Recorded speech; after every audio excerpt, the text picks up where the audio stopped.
안녕하세요, 박세론입니다. 미성년자는 2천만원, 그리고 성인이 되면 5천만원까지 증여세가 없다, 이렇게 많이 알고 계시잖아요.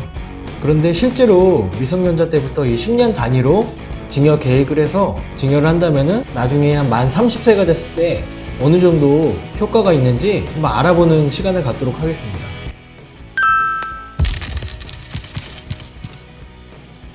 증여 재산 공제 금액까지 증여를 하는 경우인데요. 첫 번째 사례 같은 경우는 이제 태어나자마자 0세 때 2천만원, 그리고 10살이 됐을 때 2천, 그리고 성인이 된 다음에 5천, 마지막으로 만 30세가 됐을 때 5천만원 증여하는 경우고, 증여한 총 금액은 1억 4천만원입니다. 그런데 이 금액을 연수익 8%로 가정해서 운용을 해서 수익을 얻는다면은 만 30세가 됐을 때 이 1억 4천만원은 4억 5천만원이 되는 걸 보실 수 있고요. 연 8%가 아니라 연 4%로 가정하더라도 1억 4천만 원에서 만 30세가 됐을 때는 2억 3천만 원이 되는 것을 볼 수 있습니다. 그리고 앞에 두 사례 같은 경우는 증여세가 없는 한도까지 증여를 하는 경우를 예시를 했는데요. 이번 사례 같은 경우는 과세표준 1억 원까지 증여세율이 10%인 점을 활용을 해가지고 미성년자 때는 2천만 원 공제가 되기 때문에 1억 2천만 원씩 증여를 하고요. 그 다음에 성년이 됐을 때 1억 5천만 원을 증여를 하는 경우로 가정을 해봤습니다. 이 경우에는 각 증여할 때마다 증여세가 970만 원씩 발생이 돼서 총 4번 증여하는 경우에 3,880만 원의 증여세 부담은 있습니다. 총 증여가액은 5억 4천만 원인데 마찬가지로 연수익 8%로 가정했을 때 만 30세가 되는 경우 5억 4천만 원이 19억 7천만 원으로 이렇게 늘어나는 걸 볼 수 있고요. 또 마찬가지로 연 4%로 가정했을 경우에 5억 4천만 원이 8억 6천만 원까지 늘어나는 걸 볼 수 있습니다.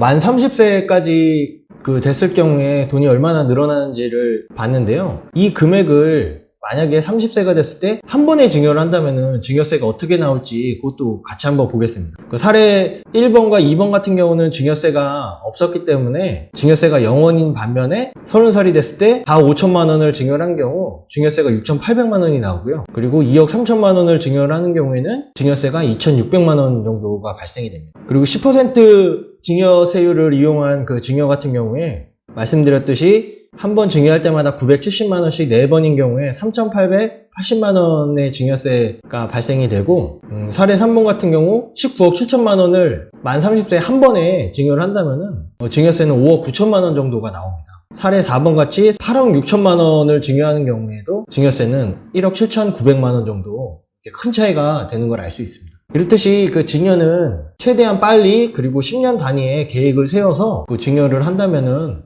이렇게 30년이 지나면은 큰 효과가 있다는 거를 알 수 있습니다. 연 8%가 좀 무리가 아니냐 이렇게 생각하실 수 있는데요. 한 20, 30년 동안 아파트 가격이 10배 정도 오른 거를 감안하면은 아주 큰 그런 가정은 아니라고 생각합니다.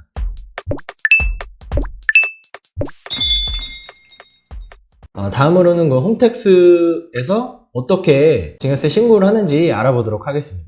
우선 증여세의 신고 의무자는 증여를 받은 사람, 그리고 자녀가 부모님으로부터 받았다면은 자녀가 신고를 해야 되는데요. 미성년자인 자녀 같은 경우는 일단 홈택스에 가입이 안 돼 있는 경우가 대부분이어서 우선 홈택스에 가입을 해주셔야 됩니다. 일단 네이버 검색창에다가 홈택스라고 검색을 해보시면은 홈택스로 연결이 되는 사이트가 있고요. 그리고 홈택스에 들어가셔서 이쪽 상단에 로그인 옆에 회원 가입을 눌러줍니다. 회원 유형은 개인, 그 다음에 주민등록번호로 회원 가입을 누르시고 휴대전화로 그냥 인증을 하시면 되는데, 여기에 가입할 자녀의 이름과 주민번호, 그리고 옆에 만 14세 미만 가입 시 체크하는 칸에서 그쪽을 체크를 해주면은 법정 대리인인 부모의 이름과 주민번호로 인증을 하게 돼 있습니다. 주민번호를 다 입력하시고 인증을 하시게 되면은 휴대폰 번호로 다시 한번 인증 문자를 받게끔 되어 있는데요. 휴대전화번호와 이동 통신사, 그 다음에 다음을 눌러주시면은 문자로 인증번호가 옵니다. 그래서 인증번호를 입력하시고 다음을 눌러주시면은 법정 대리인과의 관계가 확인이 되었습니다 라는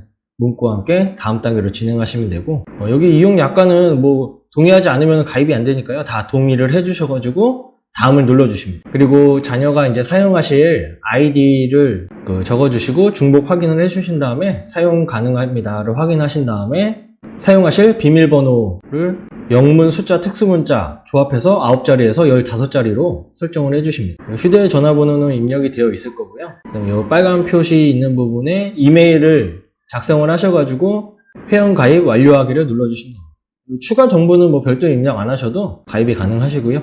네, 이렇게 하시면은 이제 자녀 명의로 홈택스에 회원 가입이 완료가 되었습니다.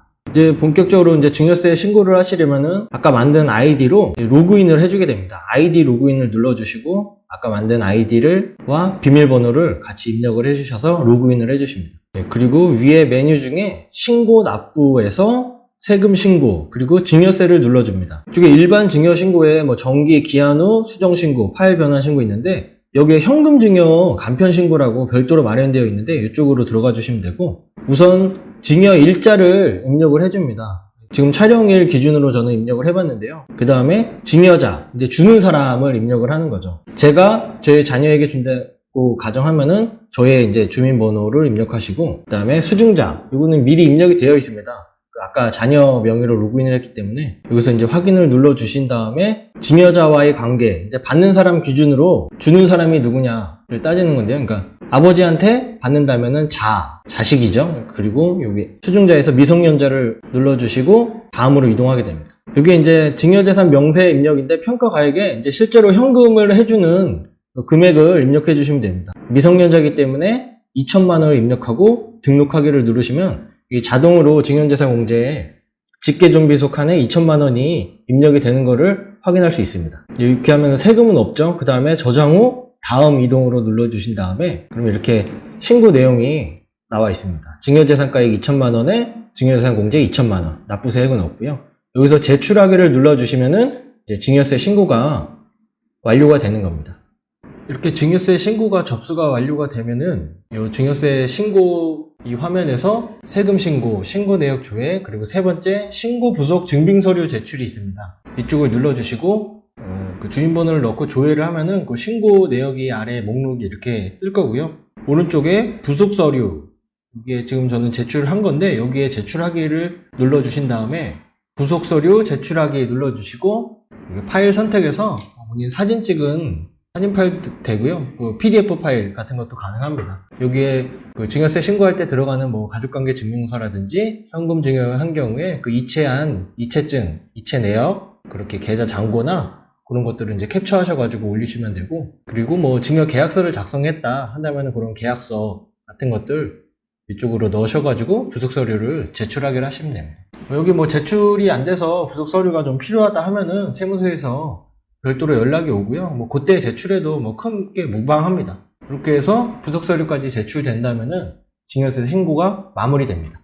네, 이번 영상에서는 그 10년 단위로 증여를 하는 경우에 나중에 한 30년이 지났을 때 그 금액이 얼마나 효과가 있는지를 한번 알아봤는데요. 2천만 원이 됐든 한 1억이 됐든 목돈을 이렇게 증여를 한다는 게 좀 쉽지는 않을 것 같습니다. 그래서 다음 영상에서는 한 번에 2천만 원이 아니고 뭐 10만 원이면 10만 원, 15만 원이면 15만 원 이렇게 매월 나눠서 이렇게 증여를 하는 경우에는 어떻게 증여세를 계산을 해야 되는지 그런 영상을 한번 다뤄볼 예정이고요. 그리고 홈택스 신고가 좀 어렵다 하시는 분들을 위해서 그 세무서나 그 우편으로 직접 수동으로 작성해서 증여세 신고서를 작성하는 방법에 대해 말씀드리도록 하겠습니다. 오늘 영상은 여기까지입니다. 이번 영상이 도움이 되셨다면 구독과 좋아요 부탁드리겠습니다. 다음에 더 유익한 세금 정보를 담은 영상으로 찾아뵙겠습니다. 당신의 자산을 늘려주는 꼭 필요한 세금 정보, 돈 버는 세상 박세론이었습니다.